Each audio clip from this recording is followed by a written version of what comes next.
Hello all, welcome back to my stories. Sridhar మరియు ప్రియ అనే దంపతులు పట్టణంలో జీవనం సాగించేవారు. వారి వివాహం 6 ఏళ్ల క్రితం జరిగింది. మొదట్లో వారు ఎంతో సంతోషంగా జీవించారు. కానీ కాలంతో వారి మధ్య చిన్న చిన్న సమస్యలు పెద్దవిగా మారి వారి సంబంధం నెమ్మదిగా దూరమైంది.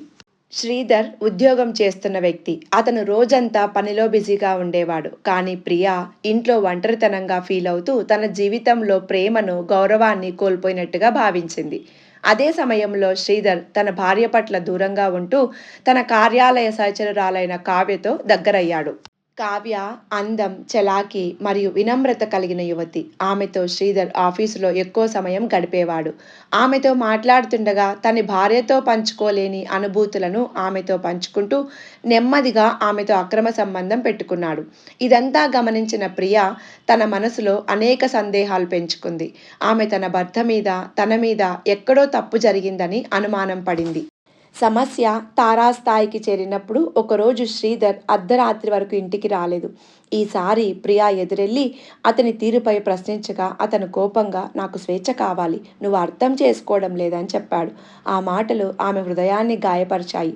అంతేకాకుండా ప్రియా అతని ఫోన్లో కావ్యతో ఉన్న మెసేజ్లు గమనించి అతని అక్రమ సంబంధం నిజమని తెలుసుకుంది. ఈ దశలో ప్రియా తీవ్రమైన వేదనను అనుభవించింది. కానీ ఆమె ఆలోచన క్రమంగా మారింది. ఒకరోజు ఆమె శ్రీధర్ని నేరుగా ఎదుర్కొంది. నీ జీవితం కోసం నువ్వు ఎవరిని కోరుకుంటున్నావో నిర్ణయించుకో. నా ప్రేమ ఎప్పటికీ నిజమైనది, కానీ నీ తప్పు మోసపూరితమైనది అని చెప్పి శ్రీధర్ గంభీరంగా ఆలోచించాడు. తన అక్రమ సంబంధం తన జీవితంలో ఎంతో విలువైన వ్యక్తిని కోల్పోయే పరిస్థితికి తెచ్చిందని అతనికి అర్థమైంది.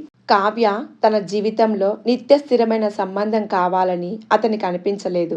ఆఖరికి శ్రీధర్ ప్రియా పట్ల సారీ చెప్పాడు. కానీ ఈసారి ప్రియా అతనిని పూర్తిగా నమ్మలేకపోయింది. ఒక్కసారి నమ్మకం కోల్పోతే తిరిగి పొందడం చాలా కష్టం. మన జీవితంలో నువ్వు వేసిన మచ్చ మర్చిపోలేని విషయం అని ఆమె చెప్పింది. ఆమె తన జీవితాన్ని కొత్త దిశలో నడిపించాలని నిర్ణయించుకుంది. ఆమె తన చదువును కొనసాగిస్తూ స్వతంత్రంగా జీవించేందుకు నడిచింది. శ్రీధర్ మాత్రం తన తప్పిదాన్ని సరిదిద్దుకునే ప్రయత్నం చేశాడు. కానీ ఆమెకు దూరమయ్యాడు. ఈ కథలో నీతి ఏమంటే, ఈ కథ మనకు చెబుతున్న సందేశం ఏమిటంటే, ఏ సంబంధమైనా నమ్మకంపై ఆధారపడి ఉంటుంది. ఒక్కసారి అది దెబ్బతింటే తిరిగి పునరుద్ధరించుకోవడం చాలా కష్టం. అక్రమ సంబంధాలు కొంతకాలం ఆలోచనల కోసం మనసుకు ఆహ్లాదంగా అనిపించినా వాటి ప్రభావం జీవితాన్ని పూర్తిగా మార్చేసే స్థాయికి తీసుకువెళ్తుంది. సంబంధాలలో నిజాయితీ మరియు పరస్పర గౌరవం ఉంటేనే ఒక సహజమైన ప్రేమ జీవితం సాధ్యమవుతుంది. ఇది ఇవాల్టి కథ. ఈ కథ మీకు నచ్చితే లైక్ చేయండి, ఛానల్ సబ్స్క్రైబ్ చేయండి. మరొక మంచి కథతో మళ్ళీ కలుద్దాం. Thank you so much watching.